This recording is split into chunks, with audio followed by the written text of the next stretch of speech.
नमस्कार, मैं पूनम शुक्ला स्वागत करती हूँ आपका प्रथम न्याय में। तो आज है हमारे साथ एक नन्हे से मेहमान जिनका नाम एशिया बुक ऑफ रिकॉर्ड्स में दर्ज हुआ है। तो सबसे पहले तो हम उनको बधाई देना चाहते हैं और स्वागत करते हैं हमारे चैनल पे। ऋषभ, आपका स्वागत है हमारे चैनल पे। Thank you. तो आइए जानते हैं सारी चीज़ें ऋषभ से ही कि क्या कैसे उनका नाम दर्ज हुआ है, किस फील्ड में हुआ है, ये सारी चीज़ें ऋषभ अपने से खुद से बताते हैं। तो बताइए ऋषभ, किस चीज़ के लिए आपका दर्ज हुआ है एशिया बुक ऑफ रिकॉर्ड्स? मेरा नाम इसमें maximum medals and certificates in martial arts के टाइटल में दर्ज हुआ है मेरा नाम। मार्शल आर्ट्स में, तो मार्शल आर्ट आपने कब से करना स्टार्ट किया है? मैं 2016 में स्टार्ट किया हूँ। अभी मुझे क्लास जॉइंट हो गया, 5 इयर्स कंप्लीट हो गए हैं। और कितना मिला है अभी तक आपको मेडल्स और सर्टिफिकेट्स? मुझे 50 सर्टिफिकेट्स मिले हैं और 56 मेडल्स मिले हैं। हाँ जी। तो ये आपका बचपन से ही पैशन था एक मार्शल आर्ट में या कुछ और था और ये बाद में ऐसे क्लास ज्वाइन किया और अच्छा हो गया? नहीं, मैंने बाद में क्लास ज्वाइन किया और मुझे पहले इंटरेस्ट नहीं था और उसके बाद मुझे मेरे जो पप्पा है मुझे फोर्स करते थे कि क्लास में जाओ करके। तो फिर मुझे थोड़ा वो फील्ड में इंटरेस्ट आने लगा और मेरे को बहुत इंटरेस्ट आने लगा था और फिर मैं नेशनल्स कंपटीशन, स्टेट कंपटीशन सब खेलते गया। अच्छा, तो इसके अलावा भी कुछ हॉबीज़ हैं आपकी? हाँ, मेरी हॉबीज़ है कि डांस करने का मुझे बहुत पसंद है और साइकिलिंग करना पसंद है मुझे बहुत। और आपके मम्मी पापा से बातचीत के दौरान हमको पता चला कि आपको सिंगिंग और इन सब का भी है, भजन, ये सारी चीज़ें आप गाते हैं। हाँ, मुझे उसमें भी बहुत इंटरेस्ट है। तो आपके कोच जो हैं उनकी भी कड़ी मेहनत कह सकते हैं इसको कि उन्होंने तो उनके लिए आप क्या कहना चाहेंगे? कोच तो वो एक मुझे बहुत सपोर्ट किए हैं कि अगर कोई भी नेशनल आता है तो उसके स्टेट में हम लोग का सिलेक्शन हो जाता है नेशनल के लिए।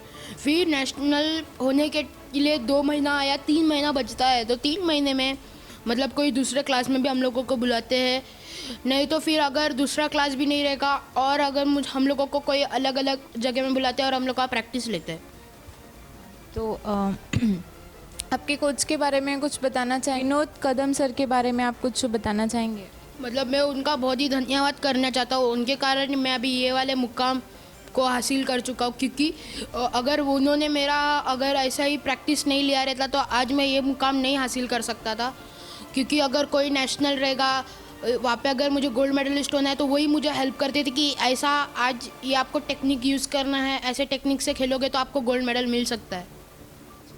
ये तो बहुत ही अच्छी बात है। तो ऋषभ, एक हम ये जानना चाहेंगे कि कैसा महसूस हो रहा है, कैसा लग रहा है आपका, क्या चेंजेस हुए हैं ये बुक रिकॉर्ड में आपका नाम दर्ज होने के बाद? मुझे भी बहुत प्राउड फील हो रहा है कि मेरा नाम एशिया बुक ऑफ रिकॉर्ड में नाम दर्ज हुआ है, तो मुझे बहुत खुशी हो रही है। तो ऋषभ, आप कौन से स्कूल में, कौन सी क्लास में हैं अभी? मैं mother Teresa high school and junior college में पढ़ता हूँ और मैं अभी 8th स्टैंडर्ड हूँ। और स्कूल मुझे बहुत ही अच्छे से सपोर्ट किया है स्कूल ने मुझे अभी तक। तो स्टडीज से कुछ इफेक्ट पड़ता है अगर आप स्पोर्ट्स में हैं इस बात से?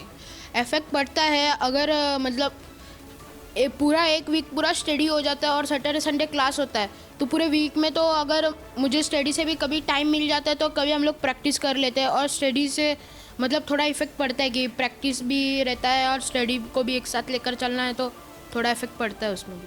तो आप ये दोनों चीज़ें मैनेज कर लेते हैं? हाँ, मैनेज हो जाता है और कभी कभी ऊपर नीचे भी हो जाता है।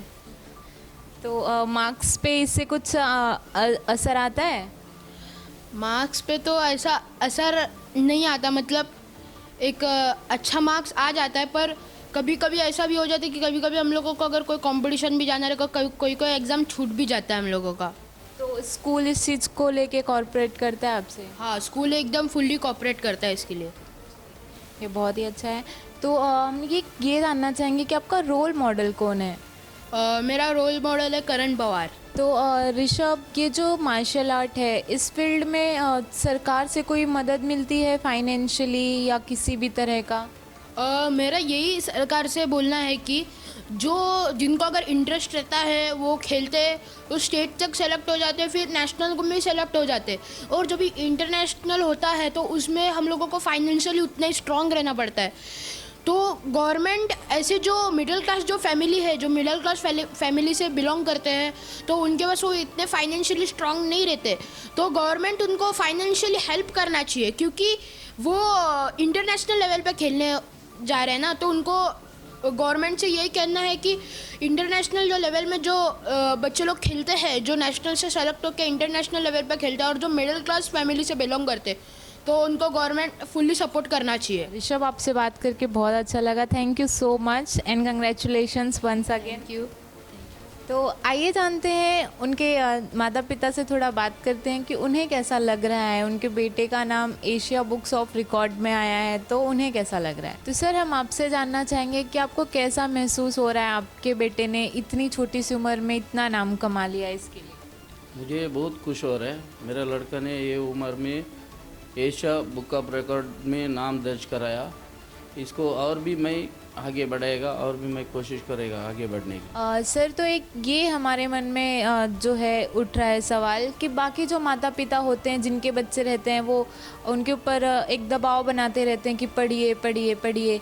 तो आप क्या करते हैं, आप क्या बोलते हैं कि मार्शल आर्ट वाले क्लास में जाइए, या आप भी वही कहते हैं कि पढ़िए, ऐसा कुछ क्या रहता है? मैं ये कहता हूँ कि हर बच्चे को एजुकेशन ज़रूरी है, एजुकेशन चाहिए, उसका साथ साथ स्पोर्ट्स भी चाहिए। ऐसा नहीं है मैं वो ये बोलते हैं कि मार्शल आर्ट ही सीखो, कोई भी गेम खेलना ज़रूरी है। अगर अपन कोई भी माता पिता, कल हम भी किसका बच्चे को अगर खाली एजुकेशन का पीछे जाएगा, स्पोर्ट्स का वैल्यू किधर रहेगा, अपना देश का नाम रह जाएगा। अगर ऐसा रहेगा तो खाली एजुकेशन ही करेगा तो स्पोर्ट्स का नाम ही नहीं आएगा अपना देश का। मैं यही कहता हूँ कि हर माँ बाप अपना बच्चों के लिए एजुकेशन का साथ साथ स्पोर्ट्स भी करें। तो देखा जैसा कि उनका मैसेज बहुत ही अच्छा है कि अपने बच्चों को सिर्फ पढ़ने पे ही मत एकदम उनके ऊपर प्रेशर बनाइए। अगर उनका मन दूसरी चीज़ों में लग रहा है तो उसको भी बढ़ावा दीजिए, सपोर्ट करिए। क्या पता कि एशिया बुक ऑफ रिकॉर्ड या ऐसे कई सारे मुकाम वो हासिल कर सकते हैं आराम से। तो आज के लिए बस इतना ही। मैं पूनम शुक्ला, कैमरामैन रफ़ीक खान के साथ प्रथम न्याय।